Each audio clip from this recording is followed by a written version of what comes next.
Pamilyar ba kayo sa amalanhig? O nakarinig na ba kayo ng kwento tungkol doon? Kung oo'y tiyak na alam niyo na agad ang ibabahagi kong kwento. Kung hindi na may pakinggan niyo ang naging karanasan ko mismo. Magandang araw sa inyong lahat mga kalakbay. Itago niyo na lang po ako sa pangalang Camilo. Ako ay tubong Bisaya at hanggang ngayon kahit nasa ibang bansa na ako, ay hindi ko pa rin malimot ang mga naging karanasan ko noon. Kahit nga ilang dekada na ang lumipas, ay binabangungot pa rin ako sa mga naging kakaiba kong karanasan. Sa Kabisayaang parte sa may liblib na lugar ay dinadayo ang aming bahay ng iba't ibang tao magmula sa kabilang bayan, sa Patag at madalas sa ibang lugar.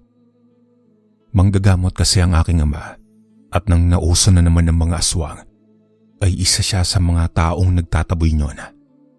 Tanda ko pang marami siyang itinabi ng mga gamit sa isang lumang kaban o sa Tagalog ay baol. At nang tanungin ko siya patungkol doon, ang sabi lamang niya sa akin na itatabi niya iyon para kapag sakaling may lumusob na aswang ay handa siya. Hindi na ako masyadong nagtanong dahil bata pa lamang ako noon at sa ilang taon ding pananatili namin sa liblib na lugar na iyon ay hindi ko pa nakita si tatay na may nakaengkwentrong aswang. Maski ang panggagamot niya ay kaduda-duda rin habang ako'y nagkakaedad. Hindi ko ugaling pagdudahan ng aking ama dahil siya lang ang mayroon ako. Pero habang nadadagdagan ng edad ko sa pagdaan ng ilang taon, ay doon ko na nahahalata na parang may itinatago siyang isang sekreto. Sekreto na sana hindi ko na lang inalam. Bukod doon ay may mga taong nagpupunta din sa bahay para daw magpagamot kay tatay at hindi naman talaga nagpapagamot. Dahil noong minsang nakita ko sila sa silid kung saan isinasagawa ni tatay ang kanyang panggagamot, ay kita kong may iniabot lamang siyang isang garapon na hindi ko alam kung ano ang laman dahil nakabalot iyon sa isang itim na tela. May mga pagkakataon din na ang mga nagpupunta doon ay may mga galos at sugat. Pero hindi iyon basta-bastang sugat dahil malalim ang mga iyon na para bang tinaga at talagang ginamitan ng itak. Nang mapansin naman ni tatay na nasa labas ako ng silid kung saan siya nang gagamot ay nasermonan niya pa ako.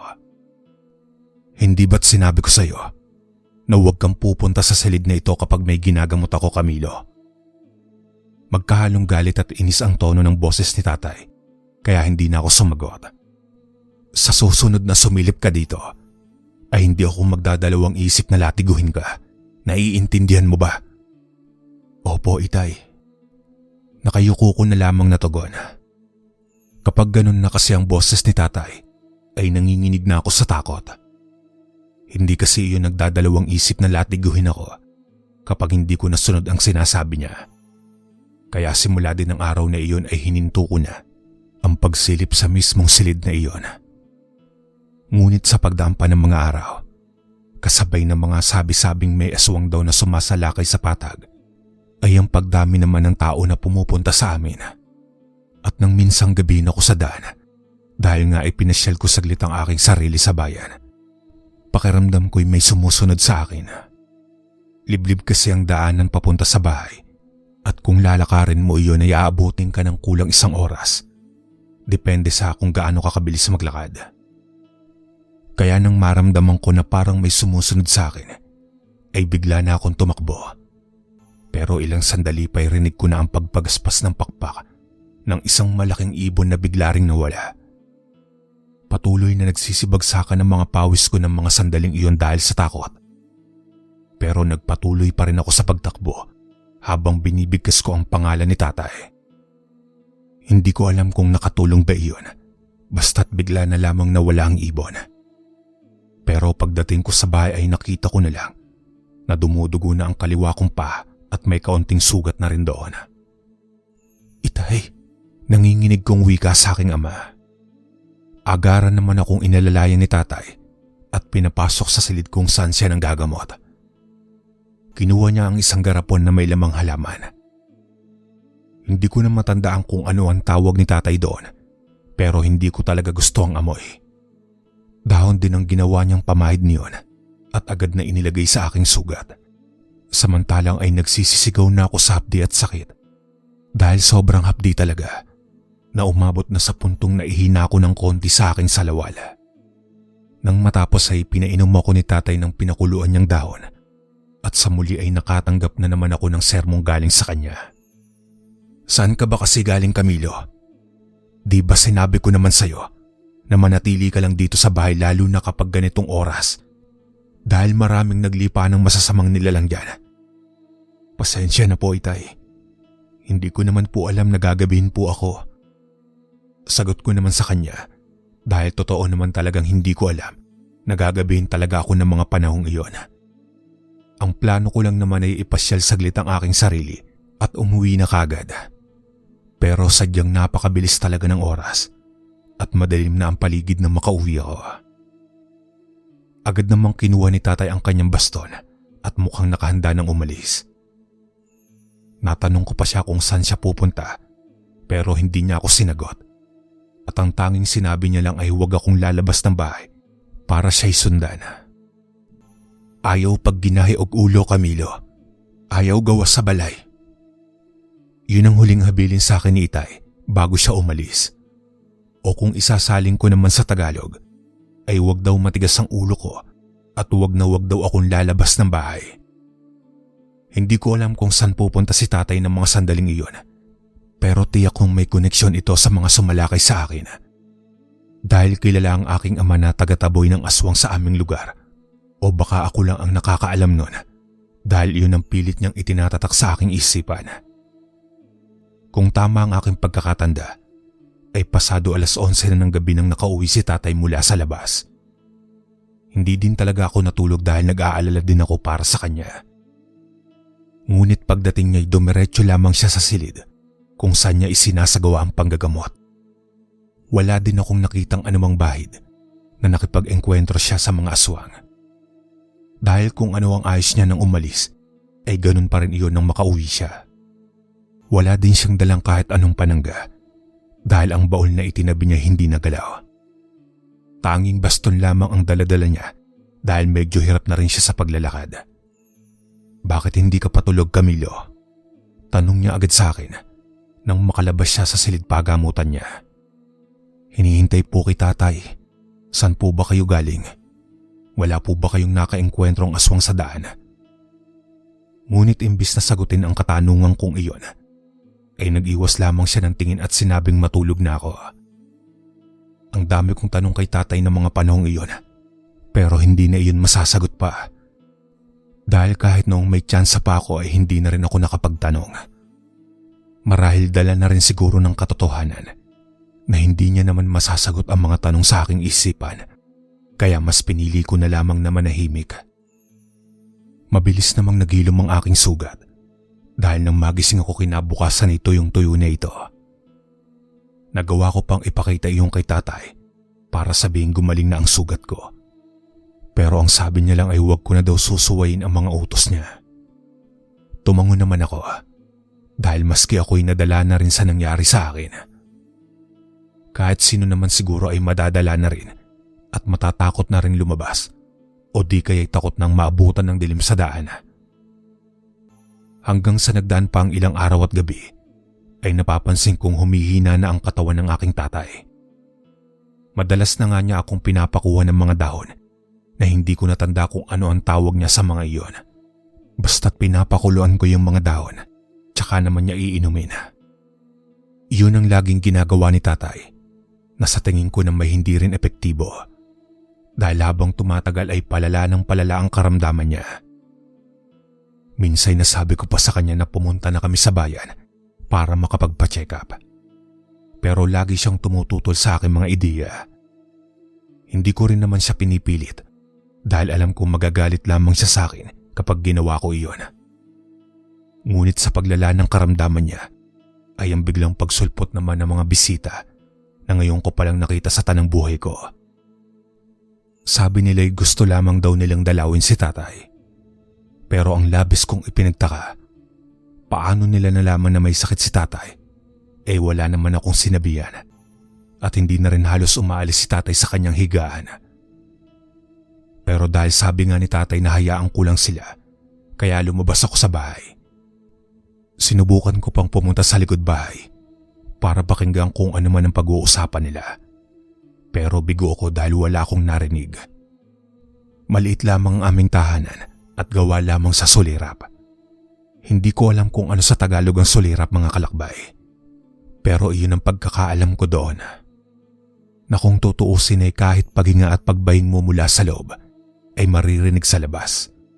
Pero wala akong narinig kahit paghinga man lang ng panahong iyon. Nang pabalik na ako sa loob ay medyo nabigla pa ako. Dahil agad bumungad sa akin ang paningin ng isang panauhi ni tatay na malagkit ang tingin sa akin. Pinapatawag ka ng tatay mo sa loob. Wika nito habang hindi kumukurap. Sa takot ko naman ay nagmadali na akong pumasok sa bahay at nakita kong isa-isa nang nagsisipaglabasan ang mga panauhi ni tatay. Itay, nakapag-usap na po ba kayo ng mga bisita mo? Nakakatawa mang isipin, pero iyon agad ang naitanong ko kay tatay. Imposible naman kasing nakapag-usap na sila ng ganong kadali at ganong kahina na kahit paghinga ay hindi ko man lang narinig. Oo anak, nakapag-usap na kami saglit. Pero kailangan din kitang makausap. Sagot ni tatay sa akin. Alam ko na kung ano man ang balak niyang sabihin sa akin ng mga segundong iyon ay importante. Dahil madalang lang naman kami naghaharap ng ganong kaseryoso. Huminga muna siya ng malalim. Sa kanya sinimulan ang gusto niyang sabihin. Kabado na rin ako ng panahong iyon, mga kalakbay. Dahil mukhang malalaman ko na ang sekreto na ilang taon na ding itinatago sa akin ng aking itay. At hindi nga ako nagkamali dahil gimbal na gimbal ako sa aking mga nalaman. Sinabi niya sa akin na siya ang pinuno ng mga aswang at ang aswang na sumalakay sa akin noon ay pinarasahan niya ng husto saka pinatay. Manggagamot siya pero manggagamot lamang ng mga aswang. Inamin rin ni itay na ang mga bisitang nagpupunta sa tahanan namin ay mga aswang at kalahi niya. Ang iba'y hindi ko natanda dahil hindi na iyon na proseso ng aking utak. Pero ang hindi ko makakalimutang sinabi niya sa akin ay ang katotohanang malapit na siyang mamaalam. At bago daw mangyari iyon, ay kailangan niyang maipasa sa akin ang pagiging aswang niya. Dahil hindi daw siya pwedeng mamahinga nang walang mapapasahan. Sinabi rin sa akin ng aking ama na kapag tinanggap ko iyon, ay ako ang hahalili sa kanya. Nabigla ako sa aking mga nalaman dahil unang-una hindi ko inaakala na ganun pala katindi ang sekretong tinatago ng aking ama. Nang mga panahong iyon ay hindi ko na alam ang aking gagawin, mga kalakbay. Nanginginig ang buo kong katawan. Kung alam ko lang na ang aking ama pala ang siyang pasimuno ng pananalakay dito sa aming lugar, ay sana'y umalis na ako at nagpakalayo-layo na noon pa. Hindi ko man siya mapigilan sa kung ano ang nais niya. Pero kaya kong iwasan na magiging kapalaran ko sa kamay niya. Tinanggihan ko ang gusto niyang mangyari at tulad ng aking inaasahan. Nagalit siya sa akin. Ipinaliwanag niya kung bakit kailangan kong tanggapin ang alok niya pero hindi ako nakinig. Iniwan ko siyang mag-isa sa bahay at dali-dali akong umalis. Kung saan ako papunta ay hindi ko na alam. Basta't ang gusto ko'y malayo muna sa bahay at kay itay. Hanggang sa napadpad ako sa bayan at nagpatuloy lamang ako sa paglalakad. Hindi ko na alam kung ilang oras na akong ganoon. Wala ako sa wisyo at lumilipad lamang ang aking isipan. Nang makaramdam ako ng pagod ay saglit akong naupot nagpahinga. Labis kong dinamdam ang pag-uusap namin ni tatay kanina. Siguro'y tama lang na tinanggihan ko siya dahil kapag siguro'y wala nang pinuno ang mga aswang ay titigil na sila. Medyo madilim na ang paligid nang magpasya akong maglakad pa uwi. Kahit gustong gusto kong huwag nang bumalik doon, pero iniisip ko pa rin si tatay. May sakit siya at siya lamang mag-isa ngayon sa bahay. Kahit gano'n naman ang nalaman ko, hindi ko pa rin siya pwedeng pabayaan. Habang naglalakad ako sa liblib naming daanan, ay gano'n na lang ang pangungunot ng aking noo nang makita kong maraming mga tao ang nasa aking unahan. May mga dala silang mga pantanglaw sa gabi na yari sa buho at may damo o basahan sa isang dulo para magningas o ang tinatawag nating solo. Sinusundan ko lamang sila at nang mapagtanto kong iisa ang direksyon namin lahat, ay doon na ako nakaramdam ng kakaibang kaba. Nang lahat kami nasa labas na ng bahay, ay doon na nila itinaas ang bitbit na sulo at sinisigaw na lumabas daw si Itay dahil kung hindi susunugin nila ang bahay namin. Doon na ako pumunta sa harapan para harapin ng mga tao na para bang pinapalibutan ng aming tahanan. "Magandang gabi po sa inyo. Ano pong ginagawa ninyo rito sa bahay namin?" Tanong ko sa kanila. "Nasaan ang ama mo, Camilo? Nasaan ang aswang mong ama? Ilabas mo siya." Wika ng isang lalaki. "May sakit po si Itay. Pakiusap umalis na po kayo at baka aksidente niyo pong masunog ang bahay namin." "Yun talaga ang gagawin namin, Camilo, kapag hindi lumabas ang iyong ama. May nahuli na kaming isa sa mga alipin niya at ito mismo ang nagsabi na ang iyong ama ang pinuno ng mga aswang. Marami na kayong napuksa dito sa aming lugar at hindi kami papayag na makapanakit pa kayo ng iba.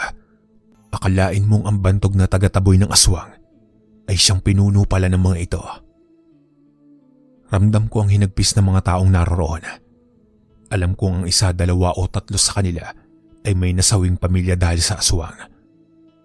Hindi ako nakapagsalita. Sakto namang lumabas si tatay na uugod-ugod habang daladala ang kanyang baston. Rinig ko pang itinatanggi niya ang pagiging aswang niya, na wala daw katotohanan ang mga naririnig ng iba. Pero ako na alam ko na ang totoo ay hindi na rin nakapagsalita pa. Mas pinili kong alalayan ng aking ama at ng mga panahong iyon ay nanaig ang pagiging anak ko sa kanya. Ipinagtanggol ko ang aking ama. "Kung kayo naman siguro ang nasa kalagayan ko, ay tiyak iyon rin ang gagawin ninyo." Hindi ko kayang ipagkalulo si Itay sa mga tao. Naramdam ko ang galit at puot sa kanilang mga puso. Alam ko na sakali mong sabihin ni tatay ang totoo, ay hindi sila magdadalawang isip na patayin siya. Wala na siyang laban noon dahil mahina na ang kanyang katawan. Todo tanggi kami parehas, pero tila ba hindi na sila naniniwala dahil sinimulan ng sindihan ng isa nilang kasamaan ang aming bubong. Madali naman naglebe dahil gawa sa purong sulirap ang aming bahay. Sinubukan ko pa silang pigilan pero masyado silang atat na mawala kami sa kanilang landas, lalong-lalo na ang aking ama. Nagsialisa na sila pero kasabay noon ay ang pagliyab pa rin ng aming bahay. Inakay ko si Itay palabas dahil muli siyang pumasok sa loob.